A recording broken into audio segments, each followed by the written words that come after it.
chicken cubes. Ayan, nagisa ko na yung ano guys. Una nagsote muna ako ng onions, garlic, and then nung nag-golden brown na siya, nilagay ko na yung tuna in can, tuna flakes in oil. Ngayon, maglagay ako ng chicken cubes. Yun yung pampalasa natin. Maglagay din ako ng paminta. Tapos, haluin lang natin siya. Sa gustong mga tipid ng ulam, ito yung mga napakasimpleng ulam lang pero masustansyas. Kasi ang tuna is rich in vitamins din siya. Tapos, dagdagan pa natin ng pechay. Kaya abang sitwasyon natin ngayon, kailangan natin mag-isip ng mga budget na ulam yan. Ngayon, ilalagay ko na ang lagyan natin siya ng yung ating pechay. Ito na yung pechay natin guys. I-slice ko lang siya.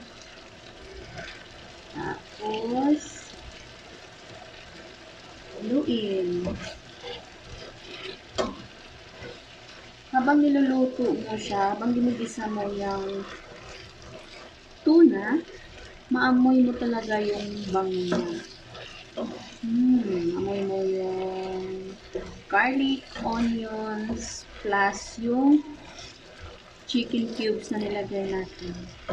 Ayan, ito, lalagyan natin siya ng kunting tubig, tapos papakuluan lang natin siya.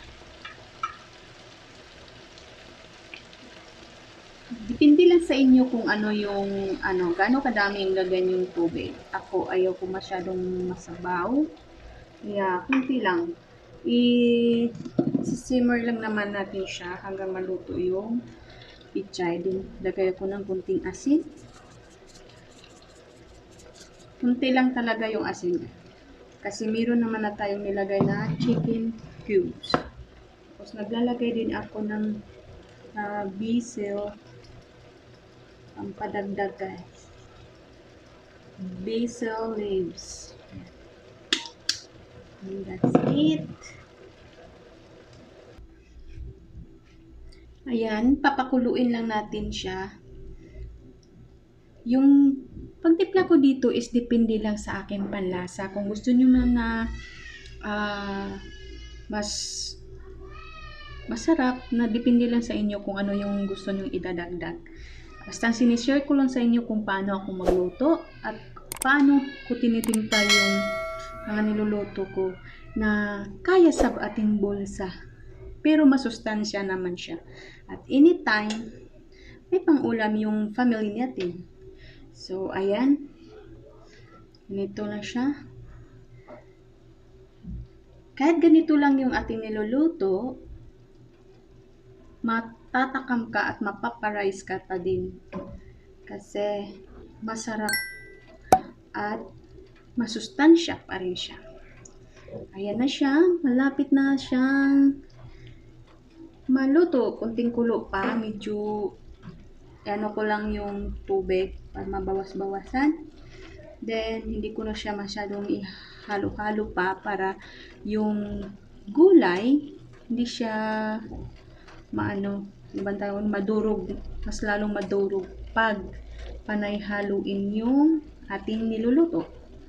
Ayan, malapit na siya at habang kumukulo-kulo ay naamoy ko ang kanyang sarap.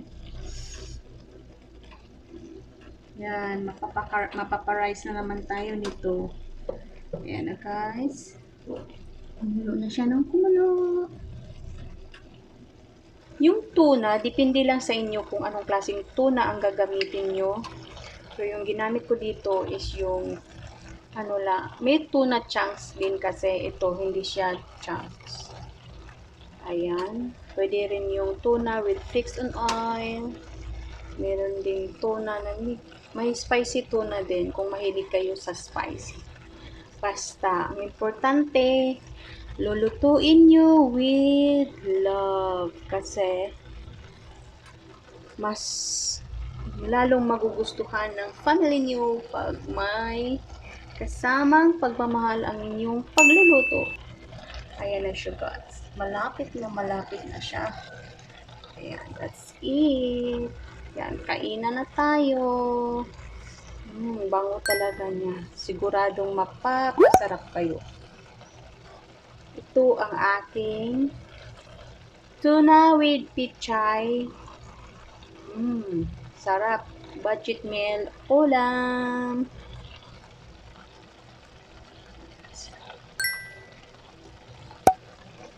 Bango.